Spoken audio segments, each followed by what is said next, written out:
Why did Elon Musk announce that Tesla is making a human-like prototype robot that's going to be out in 2022? Why did he do this? I mean, it's a conundrum because Elon's actually mentioned many times that he's absolutely terrified of the future where artificial intelligence-based robots can threaten humanity.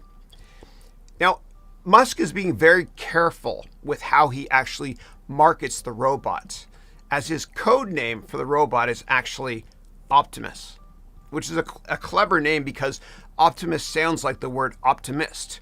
And Optimus Prime, of course, transformed from a truck into a good robot in the comic books. And I actually, I'm a nerd as well, and I collected Transformers and all comics when I was younger as well. Cash is trash. These things are worth more. I bought this back in the 80s. All right. Now, part of Elon's brilliance is his incredibly positive attitude and perhaps his fear of a Terminator Rise of the Machines bleak future.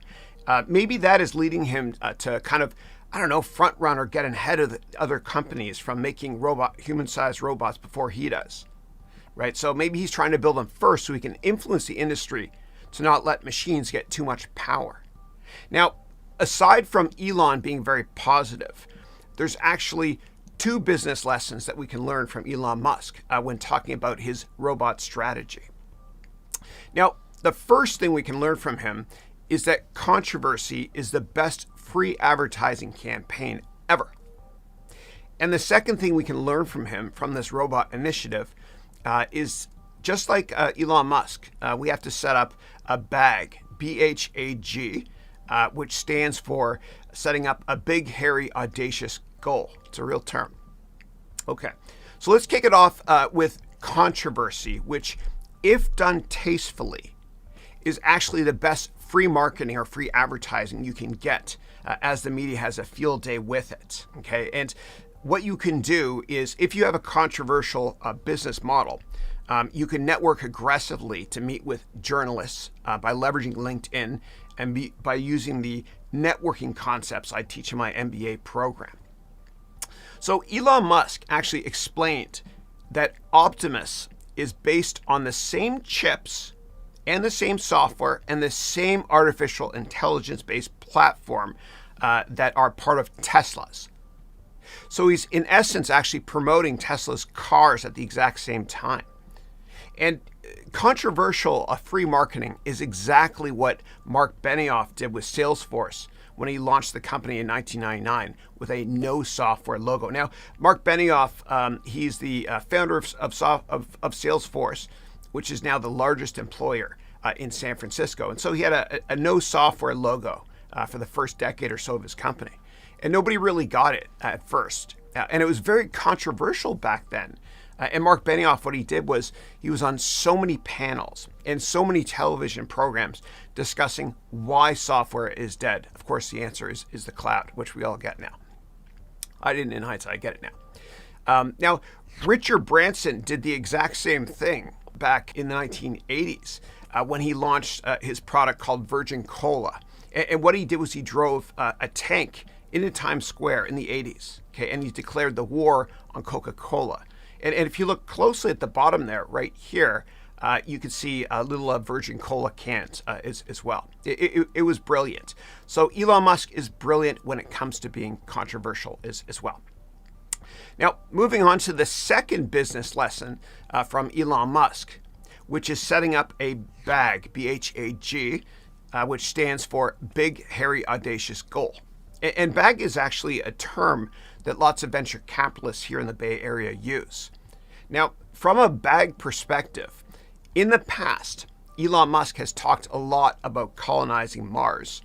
But with the Optimus robot, he actually set up a B.A.G and a deadline date for the robot being available for prototyping by 2022. And that's crucial to set a deadline date, because setting a deadline date is the reason why most people don't achieve their goals.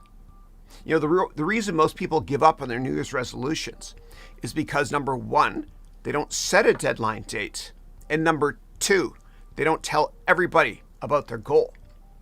And In business, and when it comes to personal growth, it's crucial to set deadline dates and tell everybody about the goal. So it actually puts pressure on us. And I say it with love in my heart. It puts pressure on us to actually achieve our goals.